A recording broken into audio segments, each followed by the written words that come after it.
This is a one-man infiltration mission, boss. Equipment is the bare essentials. Anything else will be OSP. The target location is a prison camp on a U.S. military base. Those Marines have the place locked down tight. Your only backup will be one extraction chopper. We can't send anything else. You won't need to. Again, this is infiltration, a sneaking mission. Your number one priority is remaining undetected. Use discretion before engaging any guards you encounter. Be mindful of their sensory perceptions: sight, sound, smell, and pain. Fortunately, these atmospheric conditions will continue until dawn. That should provide you with some cover. At least the weather's on my side. Your mission objective is to rescue Chico and Paz. According to Chico, they're both being held at an old prison facility. Recon from the intel unit supports this, so it's safe to assume that's where they are. Once you've gotten them to the RV, call in the extraction chopper. I'll monitor the situation and offer guidance from here, but you'll be the one in the field. How you handle this mission is entirely up to you, boss. Snake, yesterday we received official communication from the IAEA. It says, it has come to our attention that your organization recently purchased nuclear fuel from Uzbekistan authorities. We request permission to inspect your facilities. What a load of bullshit. Yeah, they're after Metal Gear Zeke's nuclear warhead. I'm betting this is payback from Cypher after Paz's leak. Using the UN. There's no telling how much influence they have. But the IAEA can only do inspections in countries that are party to the NPT. And we're not a country. Exactly. We haven't signed a safeguards agreement with the IAEA over peaceful nuclear use, and we're not obligated to report any nuclear material we have, nor information about any nuclear facilities. The IAEA has no authority to inspect us. But despite all that... That nuke's our last line of defense. We don't want to announce we have it until the world is preparing to wipe us off the map. Until then, we let everyone think we're just a private army with conventional firepower. What's Huey's take? That the problem's how to hide the nuke in Metal Gear. But I gotta tell you, he was all for it. I see. But there's no way we can have the IAEA poking around here. So what do? Ignore them? Send them an official letter of refusal. Say that we're a private organization and we've done nothing to attract this suspicion. You got it.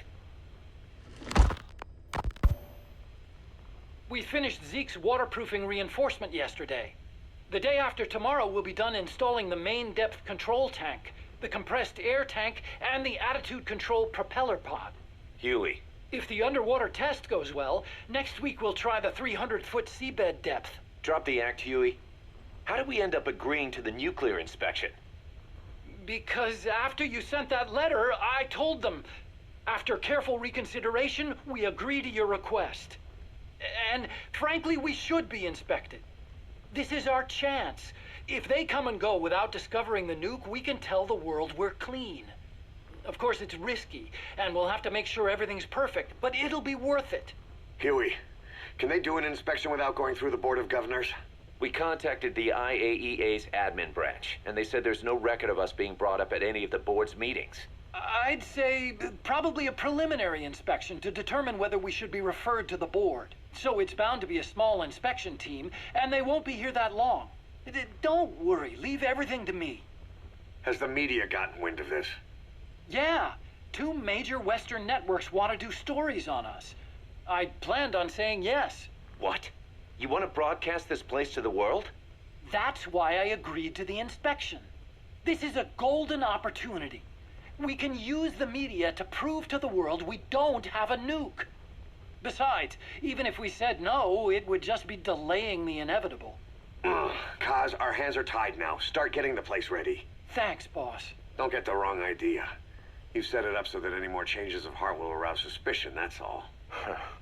Zeke stays, but we'll have to move all other AFVs to shore. Any potential troublemakers can go with them for some mandatory R&R. Sound good, boss? Just do it. About the inspection, what do we tell the men? The truth. What else? The one thing we don't need to worry about is anyone here spilling the beans about Zeke. Good point. What about the Sandinistas? There's still quite a few of them left on the base. I hate to say it, but it won't look good having Soviet bloc personnel here. The problem is, moving a group that size in a hurry would look even worse. At least Amanda's on assignment in Cuba. They'd recognize her. She should stay put for now. All civilians save Huey will have to return to their countries. Even your Parisian. Of course, we'll get her whatever paper she needs. Dr. Strangelove's departure came at a perfect time. The less Zeke-related staff here, the better. Wait, she left? That's right. You were away on a mission. She left last week. There's nothing cooking in AI weapons research, and Zeke is complete. There was really no reason for her to hang around. I'm surprised Huey let her go that easy. Yeah, his crush on Strangelove was never much of a secret, huh? He followed her everywhere while Zeke was in development. Boy, would she get pissed. But he does have a lot on his mind right now. I've got bigger issues to deal with. That's what he said. That's the spirit, Huey. 10 days ago, we got reports that Paz was still alive. She survived. She was rescued by Belizean fishermen who found her drifting in the Caribbean. So what's the plan? Silence her before we're compromised? No. I've got something else in mind.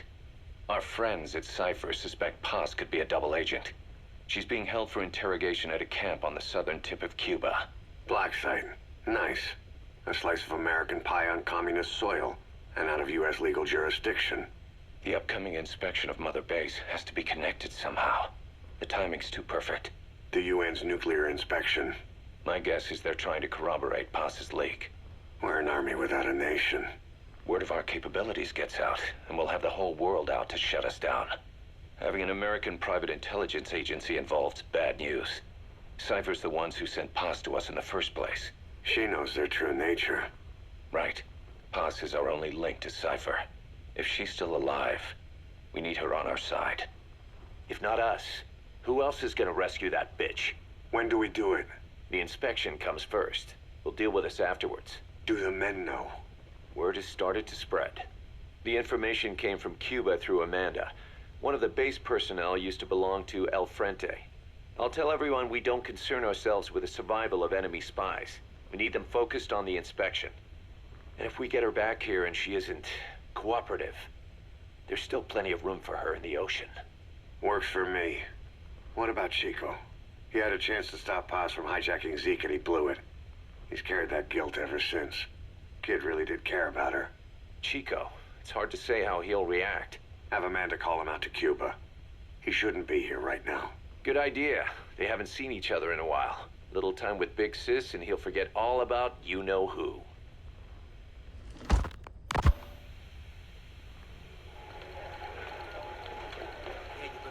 What?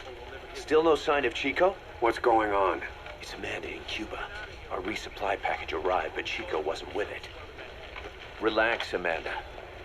I'm sure he's just exploring Havana or something. First time in the big city. Could have gotten carried away. Cass, wait. The boat Chico was on, did it stop anywhere before it got to Havana? Yeah, it had to refuel at Santiago de Cuba. You don't think... Oh, shit. You gotta be kidding me. He does this now? It's 60 miles from Santiago to the prison camp. Chico used to cross the mountains with the older Sandinistas like it was nothing. He'll make that in 3 days. Still, even if he does find his way there... You know how reckless he can be. Chico thinks we've abandoned Paz. That's why he's doing this. We'll start by having the intel detachment in Cuba look for him. We can't let him be captured. There's some cages to the east of a big building. East an old grassy facility. That's where we are. Help me, Snake. It's a setup. We have no choice. Yeah, if Chico talks, he could blow the nuke cover up. We can't hold off until the inspection's over. When can we be ready? It'll take at least 16 hours to confirm the flight path and prep a bird. The intel unit has started reconning the area. Sounds like I'll have to miss the inspection. Boss, we'll just have to send someone else to get them out. No. I'll go. Yeah, Chico and Paz would only take orders from you anyway. And we can't go taking on those Marines at the base head on. It's gotta be off the radar, and it's gotta be you. Hold down the fort, Cass. Snake, you can forget about civil liberties where you're headed. God only knows what they'd do to you if you got caught. Do not let that happen. The Cubans leased the land to the U.S. as a gesture for helping them gain independence from Spain. The deal remains in effect until both countries agree to dissolve it, or the U.S. abandons the land. That's why America still operates the base even after La Revolucion. Problem is, it's leased land. Meaning it isn't American soil, so the U.S. Constitution doesn't apply there. That allows them to withhold its civil rights protections. Yeah, that's Uncle Sam's excuse. The area was originally only for detaining refugees from countries like Cuba and Haiti. But a few years ago, the CIA and its like started using it as a black site. Enemies of the state are renditioned there and subjected to extreme forms of interrogation. You can bet Cypher had a hand in that. As you'd expect, American and other Western human rights organizations aren't allowed anywhere near the place. What happens there disappears down the memory hole. Who knows what they're doing to Chico and Paz? I'd like to interrogate her ourselves. But if worst comes to worst, make sure she's dead. Chico, on the other hand, we have to bring back. Fast. He knows too much about us. Cos? The area is surrounded by mines placed by both the U.S. and Cuba, making escape on foot impossible. You're heading into the lion's den, Snake. Don't take this one lightly. Come back in one piece. Yeah.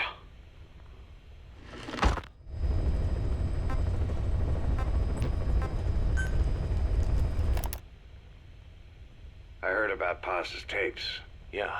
Why do you think she'd leave him behind? And that diary? Whatever it was, her commitment was wavering. That much is clear. So she was leaving clues to help us. No way to know for sure. And the ocean's not giving her back. November 4th, 1974. At the outskirts of Barranquilla, Colombia. Contact with Big Boss successful. Zadornov posed as my professor, but Big Boss took one look and knew he was KGB. However, he does not seem to suspect me. To him, I am just a peace-loving student, and another victim of the CIA. We asked him to drive the CIA out of Costa Rica. To him, this means betraying his country. His forces are smaller than anticipated. They drift from place to place with nowhere to call home. That provided us an opportunity, so we seized it. Zadornov offered them a plant off the Costa Rican coast to use as a base. As expected, Miller jumped at the chance. Although initially reluctant, Big Boss came around when Zadornov played him the tape. All because the voice on it sounded like his mentor, the boss. Naked Snake, the man who once saved the world from the brink of nuclear war. Awarded the title of Big Boss for his service. He later became a mercenary, abandoning both his title and his country. To him, that honor was steeped in the blood of the boss, the mentor he was forced to eliminate. Exceptionally charismatic, he possesses unparalleled combat and intelligence-gathering abilities. His only discernible weakness is her. This operation hinges on how effectively we can exploit that. Kazuhira Miller is Big Boss's lieutenant. Half Japanese, half American. He once served in Japan's self-defense force. Though he and Snake first met as enemies, they discovered a common bond and together built their private army, with Miller directing business and administrative affairs. He comes off as shallow, but his true intent is hard to read. I must be careful. All that is clear is his infatuation with Big Boss. With East and West fighting over its control, Central America is now the most contested region on Earth. CIA Central American Station Chief Coldman has developed Peace Walker, a fully AI-automated, fail-deadly nuclear launch system with which he aims to reignite the Cold War. Snake's new objective in Costa Rica is to prevent that. Zadornov's, or should I say, the KGB's plan is to play the two sides against each other, turning the entire region red. Not one of the three parties realize they're all just pawns in Cypher's hands. Cypher watches all. Mother Base has developed rapidly since being established in the Caribbean Sea. They recruit more personnel daily, and already their mercenary services are turning a profit. Big Boss's leadership and charisma, and Miller's business acumen drive this impressive growth. Furthermore, joining forces with a faction of the FSLN has expanded their power even more.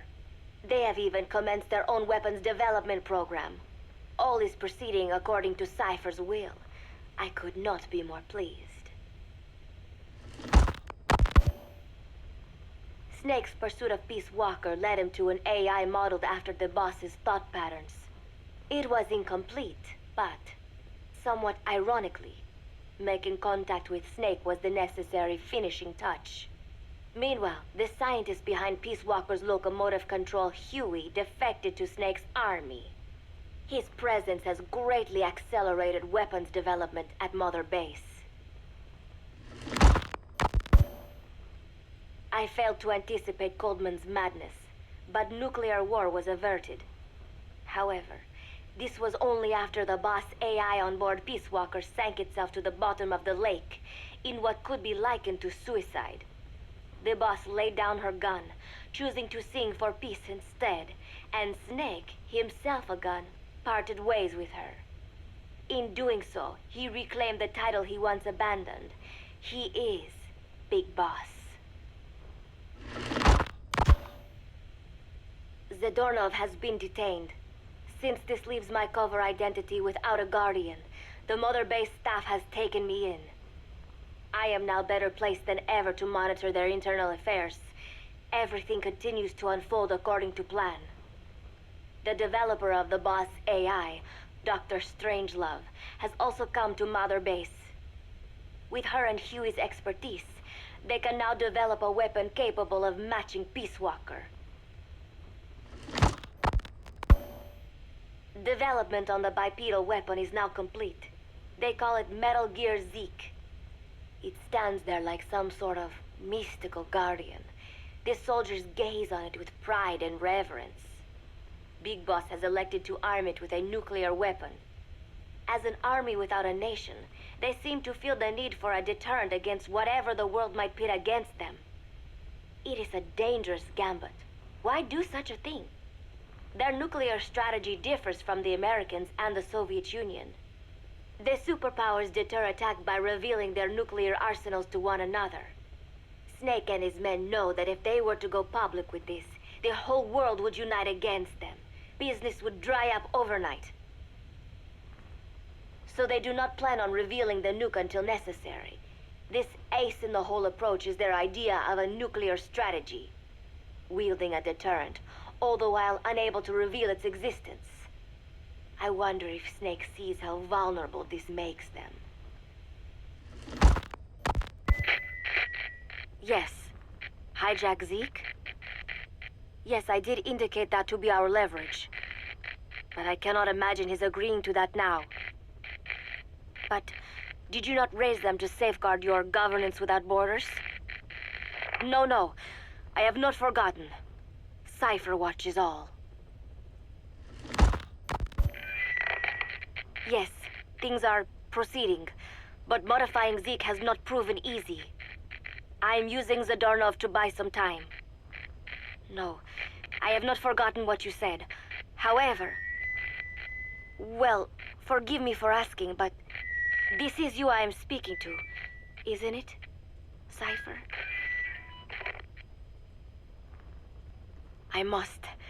I will fight Big Boss. The world must be ruled by a single will. To defy Cypher is a fate worse than death.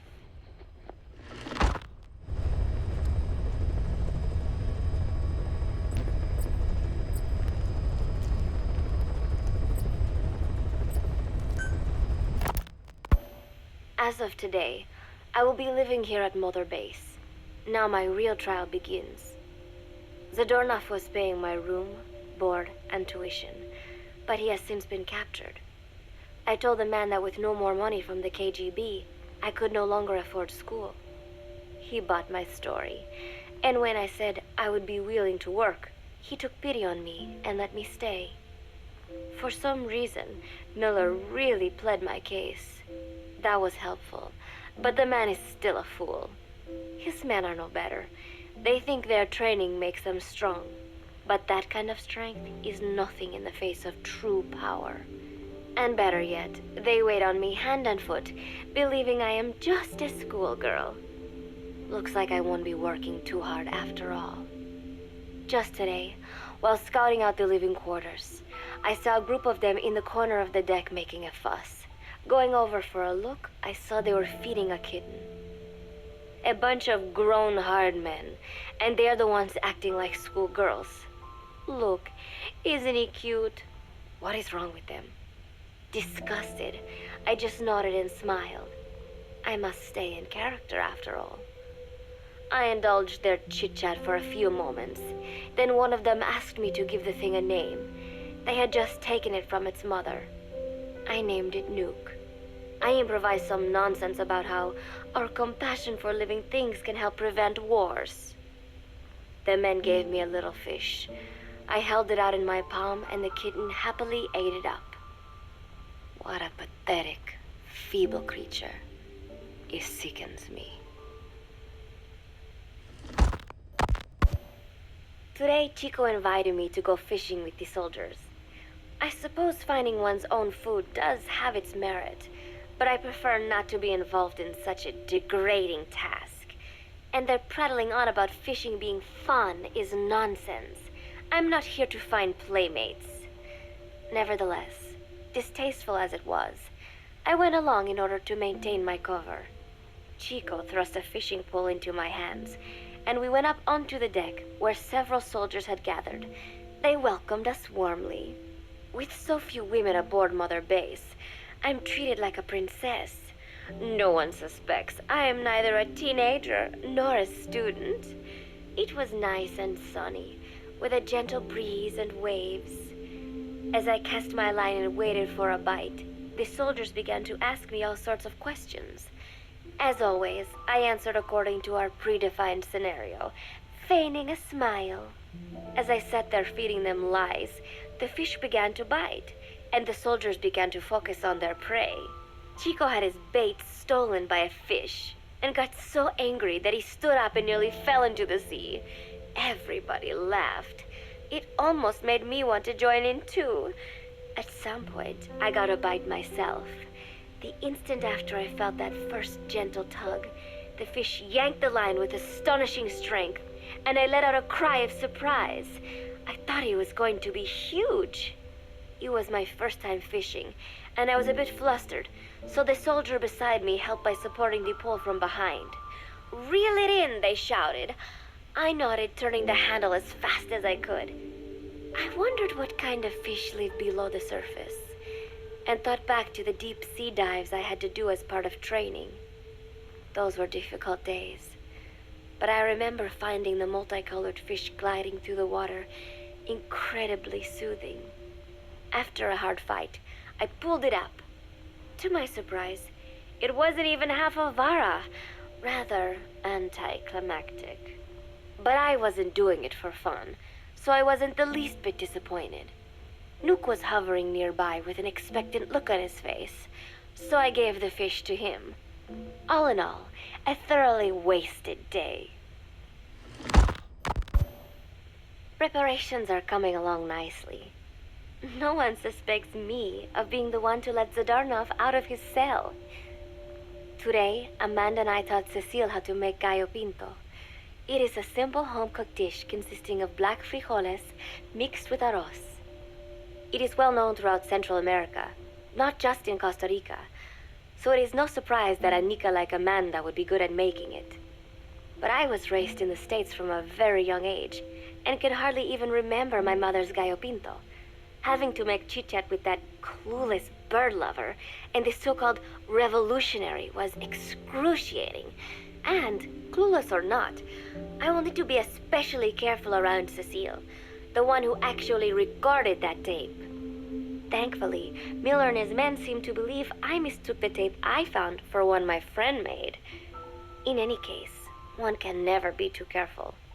Anyway, The three of us minced garlic and herbs, then cooked them in a pot with frijoles we'd soaked overnight. While waiting for them to cook, we sautéed onions and arroz in a frying pan. Cecile worked the frying pan according to Amanda's directions, but seemed a bit glum. She does have a knack for cooking, though. She is French, after all. We added water to the pan and watched the arroz begin to steam. While we waited, Amanda shared memories of her mother with us. They had been separated because of Simosa, but the taste of her mother's cooking was still fresh in her mind. When the frijoles were ready, we drained the water, stir-frying them with the rest of the vegetables. Quite a complicated process for home cooking. Nonetheless, it kept them occupied. The longer we sat and talked, the greater the chance of my arousing their suspicions. With women, it is not enough to just bat your eyelashes and giggle. It takes a lot of effort to divert attention. When the arroz was done cooking, we folded it into the frijoles and added salsa, stirring the mixture as it simmered. At this point, for some reason, the conversation turned to romance. Why does it have to be that way whenever women get together and chat? Cecile fancies herself to be well-versed in such matters, and gave Amanda all sorts of advice. It was harmless enough, until, to my irritation, she began pestering me whether there was anybody I liked. Not right now, I said, trying to dodge the question. But she pressed on. It's Snake, isn't it? I gritted my teeth and played it coy. Maybe. Cecile nodded and giggled. He is pretty sexy, isn't he? What a ditz. It's all I can manage to just survive. The thought of romance has never once crossed my mind. I have no interest in that kind of man. Soon enough, a rich aroma began to fill the room. The gallo pinto was ready. New came over and rubbed up against our legs, looking for a handout. Unfortunately, it was not the kind of food a cat would like. We let a few of the soldiers have a bite, and then headed off to the mess hall. The home-cooked flavor we'd achieved was a big hit with the men of MSF. Not that we are trying to impress them or anything. Even I could manage a dish like that. Snake enjoyed it too. Let me make this absolutely clear. I have no interest in that man. Football, or soccer as it is known in the States, is extremely popular here. It has not caught on yet in the US, but it has legions of rabid fans all across Latin America. These fans can get so rowdy that it is commonly believed El Salvador and Honduras went to war in 1969 over scuffles in a soccer match. In reality, tensions between the two countries were already high. The match was merely one of the sparks that set them off. But these people are so passionate about this sport that the story seems plausible. Predictably, many of the soldiers here are fans. They have apparently divided themselves into Costa Rican and Nicaraguan teams and started playing each other. To play, you need a ball and 2 goals. The R&D team built and set up simple goals on the deck. I had absolutely no interest, but Chico insisted that I come and watch. It was not a proper match by any means. The pitch was not even regulation size, but the players and spectators alike got pretty excited. They banged empty cans and shouted cheers through the handmade megaphones. It almost felt like carnival. Huey, the referee, blew a whistle to start the match. The soldiers' training has left them in excellent physical shape, but they lacked the honed skills of professionals and their play was quite rough. Midway through, one of the men collided with another. They started shouting at one another, but Huey stepped in. I thought we had forsaken our countries, become one with the earth, he said, quoting Snake.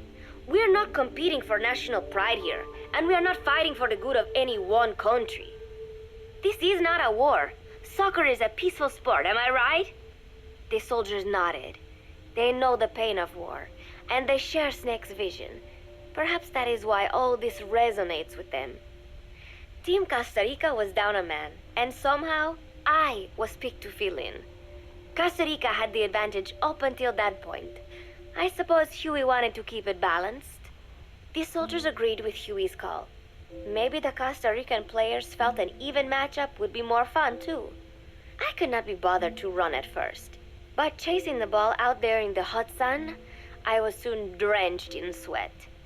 Before long, I found myself actively seeking out the ball, partially out of desperation. I picked up a loose ball deep on the opponent's side of the field. Even though he's Nicaraguan, Chico cheered me on, yelling, "Go for it, shoot!" I launched the ball as hard as I could, only to have it blocked by the keeper. Disappointment only increased my determination. In the end, I didn't score a single goal, and Costa Rica gave up its lead. It was really close, though. We congratulated each other on a good match and sprawled out in the shade on the deck, exhausted. The ocean breeze felt so nice on my sun-soaked body. Nuke came over. It is one of his favorite spots, and stretched out next to me. And together, we watched fluffy white clouds drift lazily across the clear blue sky. It was lovely out today, so I decided to sun myself in a lounge chair up on the deck when Strangelove came up to me. Despite the heat, she was in her usual long sleeves and pants. I waved at her. She looked away and mumbled, "Hello there. Fancy meeting you here." I asked if she needed anything, feeling her eyes creeping up and down my body like she was savoring it. Finally, she swallowed and said, "You have such beautiful skin." Bewildered, I shook my head and said, "No, not at all. I had heard rumors that she was a lesbian, but she couldn't be after me, could she?" She continued to stare and said, "No, it is beautiful, but you must not let yourself get so tanned." And then she took my hand in hers. "What is wrong with a little sun?" I asked, trying to cut the conversation short. But she shook her head violently. "No, you mustn't. A young lady should take better care of her skin." She was acting strangely now, as if aroused. She lectured me on the perils of tanning, how it ages skin, causing wrinkles and spots, and in the worst cases, even skin cancer. I knew already that tanning could cause spots, but I thought only pale-skinned Anglo-Saxons had to deal with that. Having a scientist tell me it causes aging, though, that spooked me a little. If I am to keep playing the teenager, I will have to start paying more attention to my skin. Sensing my anxiety, she took a small tube from her pocket. She said it was the sunscreen she always used. She told me to keep it. I didn't know what to say. I was more than happy to take it, but exactly what were her intentions? Was she merely being nice? Or is she really into me? Either way, there was no reason to refuse, I suppose. I have undergone training. An out-of-shape woman does not pose any real threat to me. Having power means not being afraid. It is the same on a global scale. A country with nukes can dictate terms to a country without them. I thanked her and took the tube. Then she offered to put some on for me. She squirted some lotion onto her fingers and began rubbing it into my chest. It happened so suddenly, and I was so taken aback that I did not even think to protest. She caressed my stomach with her long white fingers, then slid them upwards between my bikini-clad breasts. "What? Wait," I sputtered as her moist eyes met mine. She was beautiful.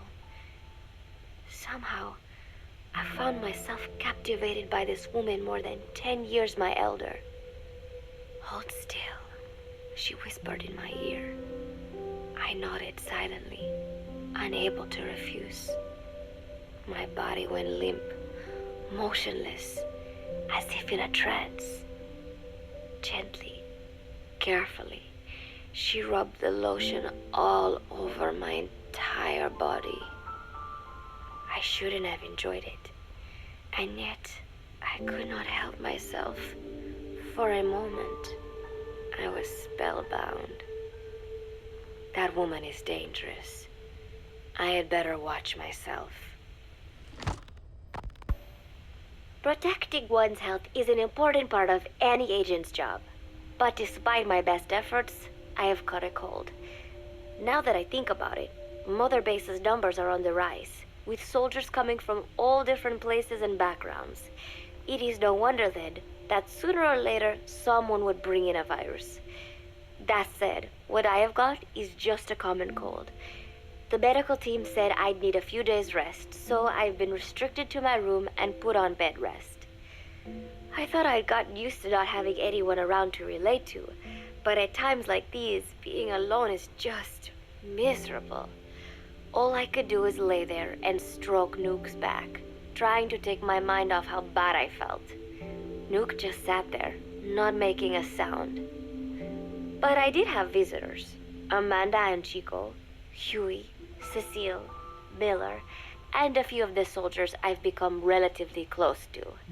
Amanda made me a soup with herbs she said were good for a cold. Miller told me to take it easy.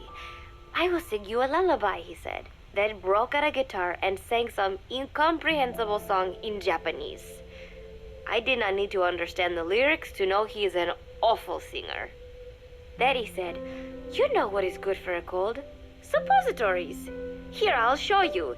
He began to take off his pants, so I threw my tissue box at him to make him go away. Then Strangelove showed up, saying she had some miracle Indian cure. "It has got eucalyptus extract," she said. "It works best if you rub it into your chest." And then she tried to take off my nightshirt. I whacked her with my pillow, and I got rid of her. Chico brought me a little flower in a cup. It had been growing in a little bit of earth that probably found its way on board, stuck to something else. "I found this on the deck. Here, you can have it."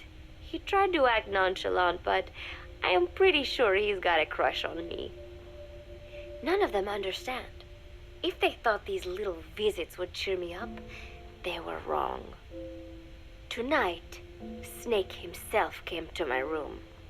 Like the rest, he believes I am just a schoolgirl and treats me as such. "Why did you abandon your country?" I asked him.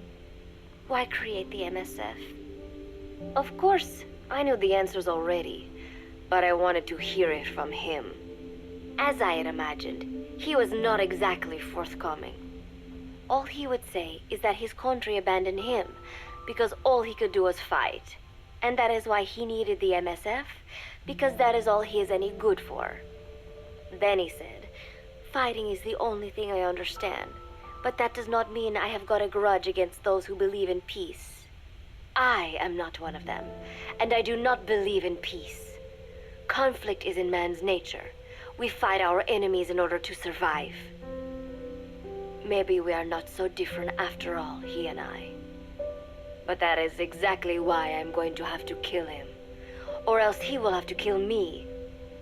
When I stop and think about this wretched existence, being killed by a man like that suddenly does not seem like such a bad thing. Every month, Mother Base throws a party for all the soldiers whose birthdays fall in that month. There is something strange about a military organization having parties. Really though, it is just an excuse to drink and make noise. It is not easy to get alcohol in a fortress in the middle of the ocean. Most days they are training from dawn till dusk. They do not have time for things like drinking. That is why Snake and Miller came up with the idea, to give everyone a chance to let loose. Obviously, a bunch of boors like that are not going to bother with blowing out candles on a cake. Rather, they sit there in a cloud of cigarette smoke, drink beer, eat meat, tell tasteless jokes, and swap crude insults about one another's hometowns. But it hardly ever breaks out into something serious. They talk up a storm, but they're just having fun. It is funny. You have got members of FSLN rubbing shoulders with the UCLAs, people who once would have considered the other mortal enemies. I wonder if that is what makes Big Boss so popular. In leaving their countries behind, they leave their hatred for other countries too. Miller seemed a little protective of me. "Hope they're not being too crude," he said. But soon enough, he too was drunk. He yelled, "Come here!" and take a look at the real Kazuhira Miller.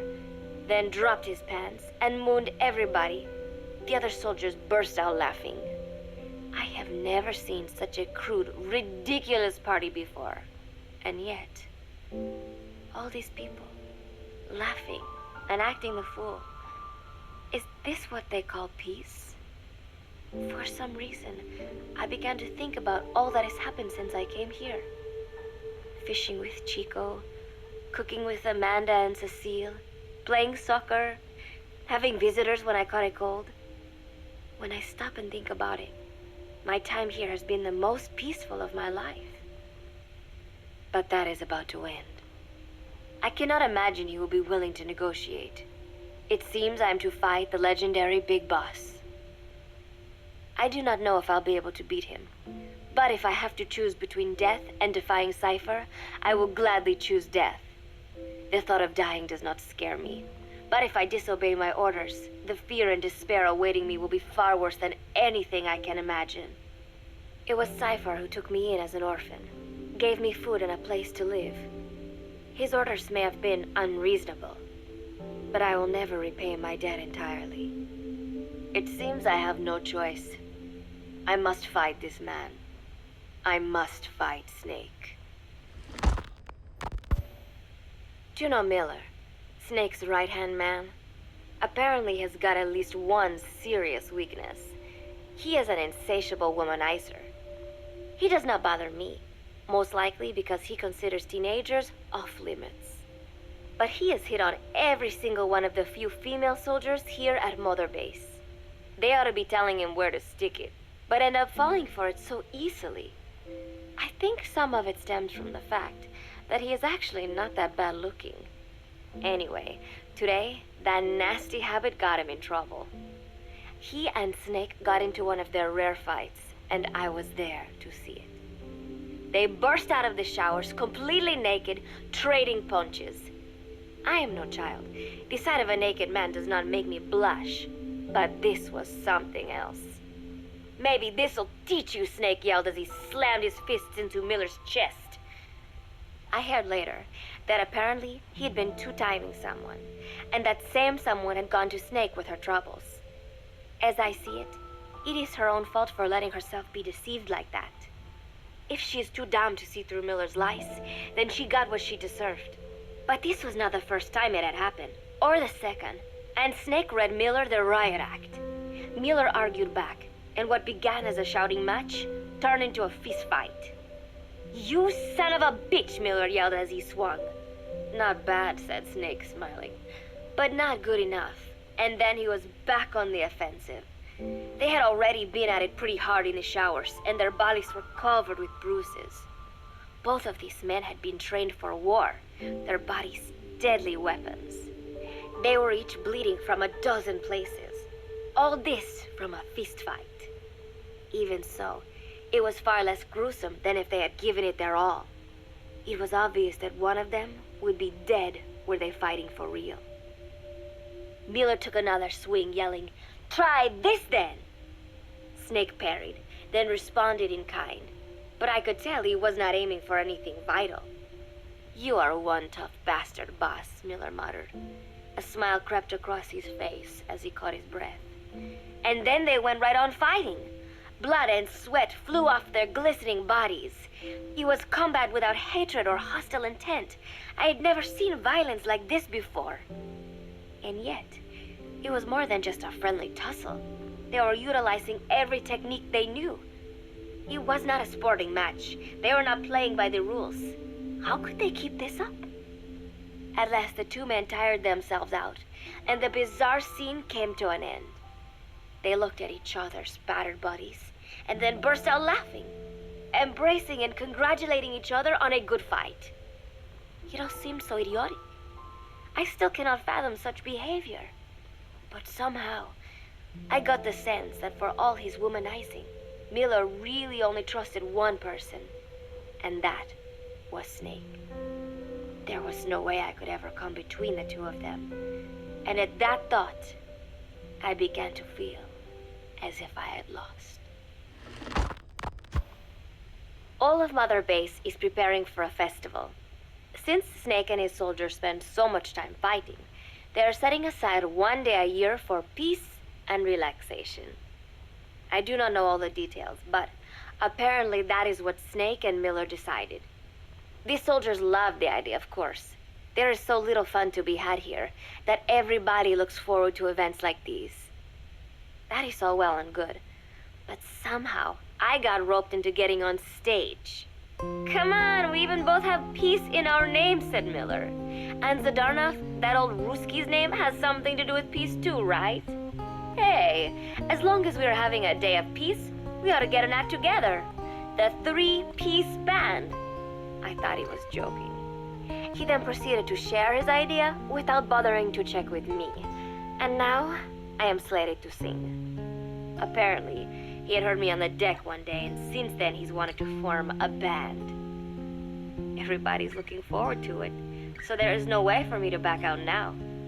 I've never done anything like this, but it does feel kind of nice to know that people are looking forward to it. I mean, it cannot be any worse than Miller's singing, but modifications to Zeke are already finalized, and I must complete my mission. Betray Cypher now, and I will face a fate far worse than death. Still, there's no need to put things in motion just yet. What difference would it make to just wait a little while longer? A whole day of peace. The mission can wait until after that. Can it not? I know I am only delaying the inevitable. When the day comes, one of us will have to die. Snake or me.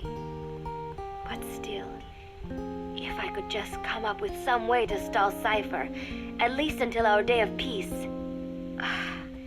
When did I start having thoughts like this? My cover is blown. They know nothing of Cypher or my true objective, but they know I am a spy. There is no more time left. I must act now. I must complete my mission. How did it come to this?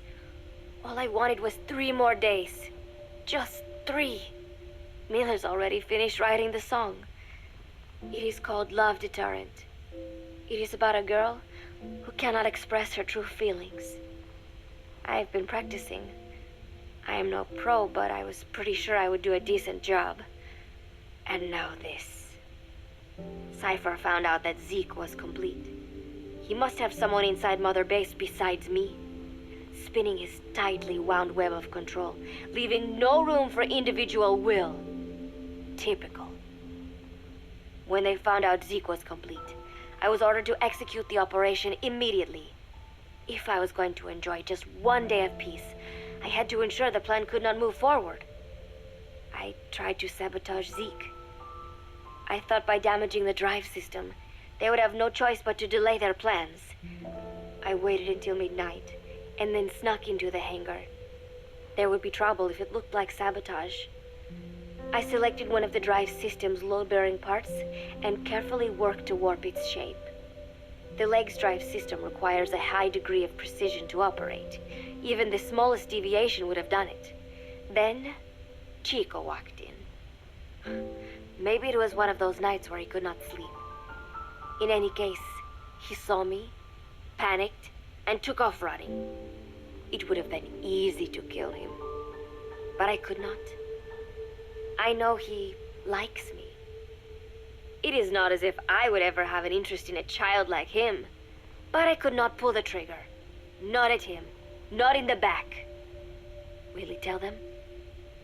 Or is there a chance he will keep it a secret? Protect me? No. He knows now.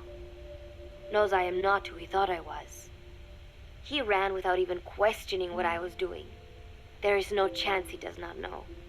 And soon, all I have built here will end.